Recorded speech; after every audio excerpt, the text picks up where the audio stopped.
Je lève mon verre à notre mariage sans histoire et sans engueulade. Frédéric Bouvier-Sauvage et les Martin pensaient enfin savourer une union paisible entre leurs deux familles. Ils sont corrects, ils sont gentils, même avec Gérard. Mais le destin, ou plutôt la génétique, en a décidé autrement. Un appel inattendu du laboratoire vient briser cette harmonie de façade. Une personne possède plus de 60% d'ADN en commun avec Frédéric. Un cousin inconnu? L'idée semble d'abord amusante.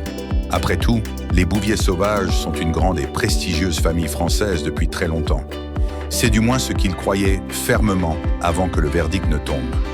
La précision est comme un terrible couperet. Ce fameux cousin n'est absolument pas français. Il est turc.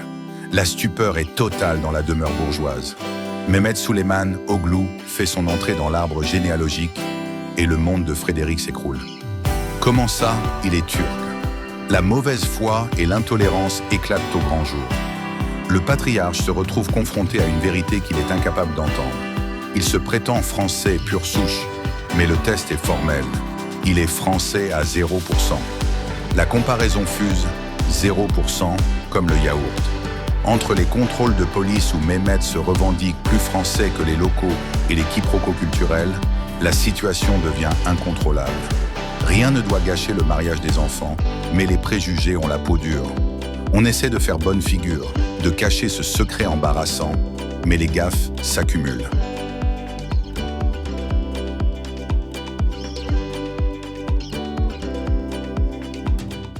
Le film La femme de nous transporte au cœur d'un drame familial intense, où les racines et l'héritage pèsent lourdement sur les épaules des vivants.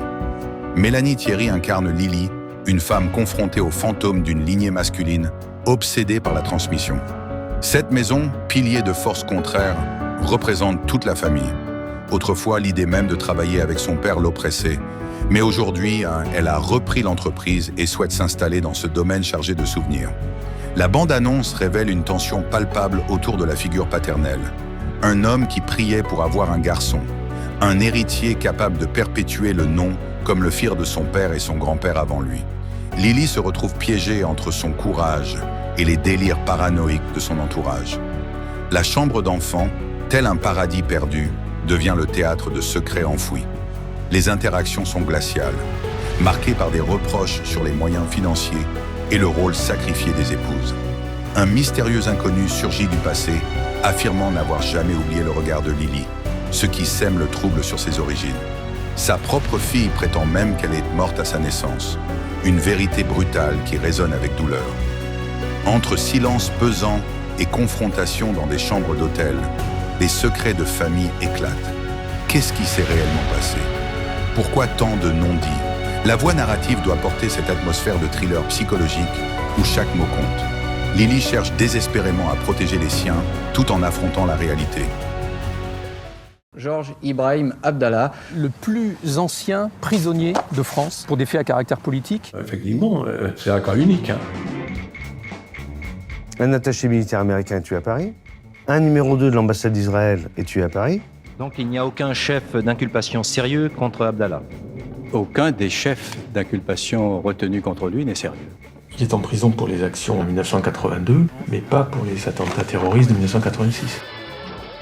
Et en fait, après, on a appris que c'était plutôt des attentats qui étaient organisés par des forces pro-iraniennes. Georges Ibrahim Abdallah, condamné à la réclusion criminelle à perpétuité. Et comment ne pas se poser des questions Vous n'avez jamais douté de ce que la police disait? Mais si, bien sûr. Oula, on a écrit des bêtises quand même. Hein. En règle générale, au bout de 15 ans, on peut demander une libération conditionnelle. Il y a plusieurs demandes à nouveau de libération, toutes rejetées. Toutes rejetées. Les Américains voient en Abdallah un terroriste extrêmement dangereux. Un pouvoir politique extérieur qui impose ses vues. Mais la France est un pays indépendant. Ah bah oui. Abdallah. Georges Abdallah. C'est la 13e manifestation devant sa prison. On espère que c'est la dernière.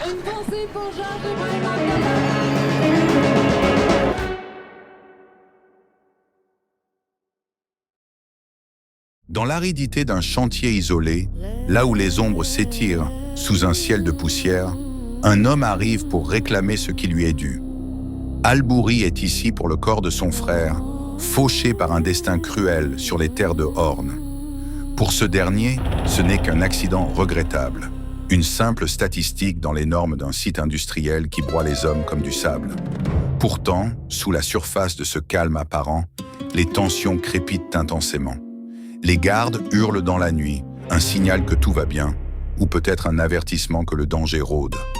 Léon se sent minuscule, un simple grain de sable dans cet enfer de fer et de béton, tandis que Cal porte les cicatrices de ses illusions brisées. Entre les grillages et les tours de guet, la vérité s'étouffe dans la fumée des cigarettes et les menaces à peine voilées. Horn est prêt à donner l'ordre fatal, à laisser les gardes faire taire celui qui demande justice. Dans cet univers où la responsabilité s'efface devant le profit, chaque cri dans la nuit résonne comme une sentence. Les attentes s'effondrent, les visages se tordent sous la pression d'une réalité brutale et oppressante. Ici, rien n'est irréel. Tout est d'une violence palpable, ancrée dans le sol. Le cri des gardes nous plonge au cœur d'une confrontation inévitable, où le passé et le présent se heurtent avec fracas. Signorina, mi scusi, ma questa birra ha un sapore strano. Analcolica. La divina provvidenza come al solito ci viene in soccorso. Poi c'è, se avete piccato un posto dove possiamo andare a bere che è ancora aperto. Noi domani abbiamo revisione, Un'altra volta sì. Non c'è mai un'altra volta. Vieni a ballare. Non ballo. Ah, è buona. La voglia di bere l'ultimo non si esaurisce mai. È una cosa che va al di là della sete. Siete voi? Io... Sì, siamo noi. L'autostrada passerà qui, di fatto distruggendo il giardino cinquecentesco. Tanto immagino che il suo sia un bene vincolato dalla sovrintendenza. Fantastico, Conte. Arrivano gli architetti.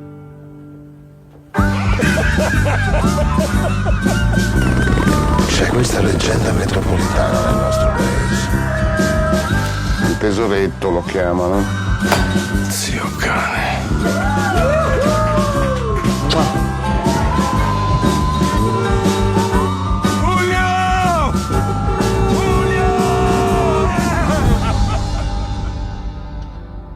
Dio Madonna, avevamo scoperto una roba veramente incredibile sulla vita. Me la ricordi un attimo? Mi sa che mi son perso. Zio cane, non me la ricordo più. Tout commence par une légende, un récit murmuré par un grand-père à sa petite-fille. L'histoire d'Adara, un enfant dont le destin allait s'écrire dans les sables infinis du Sahara.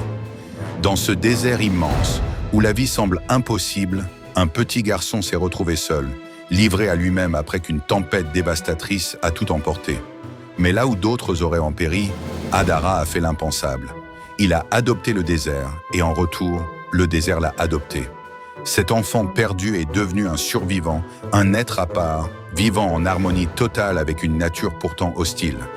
Des années plus tard, une expédition menée par un réalisateur, interprété par Kev Adams, s'enfonce dans les dunes pour un tournage. C'est alors qu'il découvre l'impossible, des traces de pas humaines au milieu de nulle part. En suivant ces indices, ils font face à un spectacle unique au monde. Un être libre, un humain non apprivoisé qui vit parmi les animaux, galopant aux côtés des autruches et partageant le quotidien des fennecs. C'est un choc pour ces citadins qui n'avaient jamais rien vu d'aussi beau et d'aussi pur. Pendant ce temps, le passé ressurgit. Une mère qui n'a jamais cessé d'espérer, malgré le temps qui passe, reconnaît en ce petit sauvage le fils qu'elle croyait avoir perdu à jamais. La quête pour le retrouver s'accélère, portée par une émotion intense.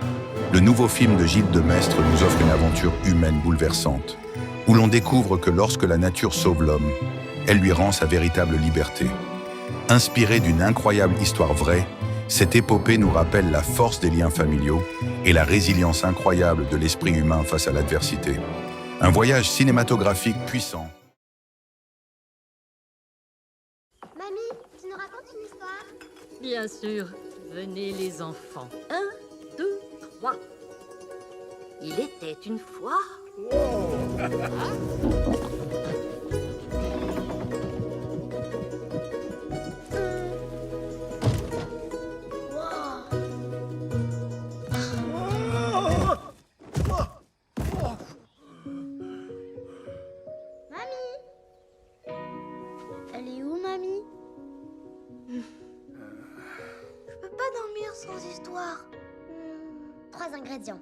Parle plus, parle moins.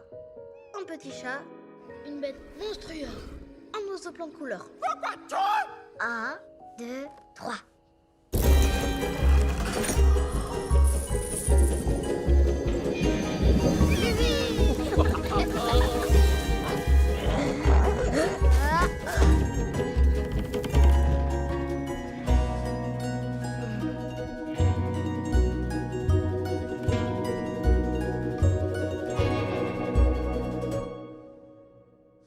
Merci, ma puce. Elle m'a redonné des ailes, ton histoire.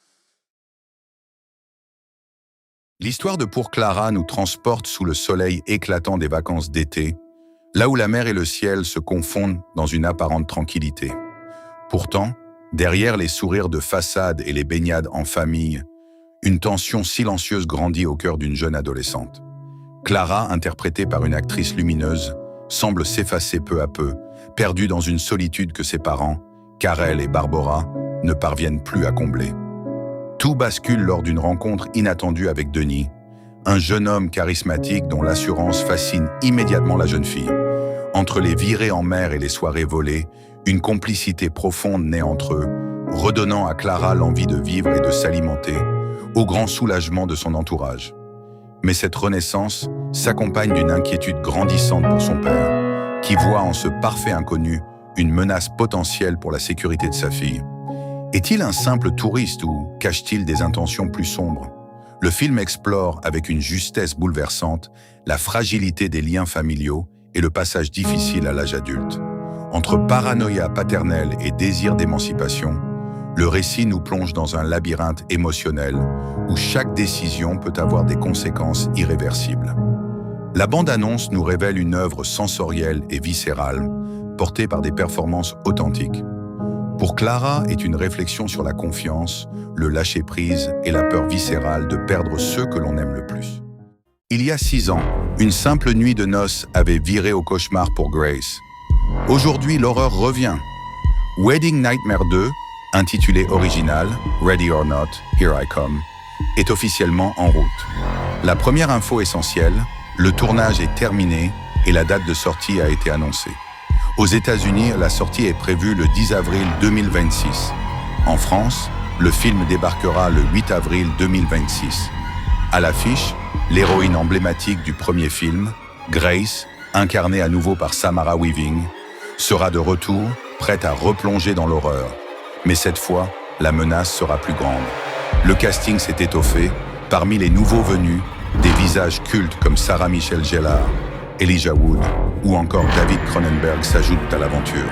Selon les créateurs, la suite reprendra immédiatement après les événements du premier film. Pas de temps mort, pas de flashback inutile. L'horreur reprend là où elle avait cessé. On nous promet un film qui conserve l'humour noir, le suspense, la violence subtile et absurde, mais aussi une montée en intensité, de nouvelles familles mystérieuses, de nouveaux rituels. Tout pour étendre l'univers original, sans trahir son ADN. Pour l'instant, très peu de détails sur l'intrigue ont été révélés. Nul scénario, nul synopsis officiel. Mais ce que l'on sait suffit à attiser la curiosité. Alors que peut-on espérer? Une revanche sanglante, de nouvelles alliances, une course contre la mort, le retour de Grace, prête à jouer encore pour survivre.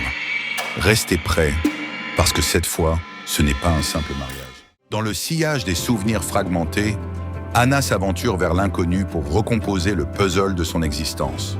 Le voyage commence à Vigo, une terre où le passé semble figé dans le silence des vagues. Orpheline, elle porte en elle le vide laissé par des parents dont elle ne connaît que les ombres. Sa famille paternelle l'accueille, mais entre les murs de la maison familiale, les non-dits pèsent, plus lourds que les paroles. Pourquoi ce mystère autour de son père? Pourquoi les albums photos s'arrêtent-ils si brusquement?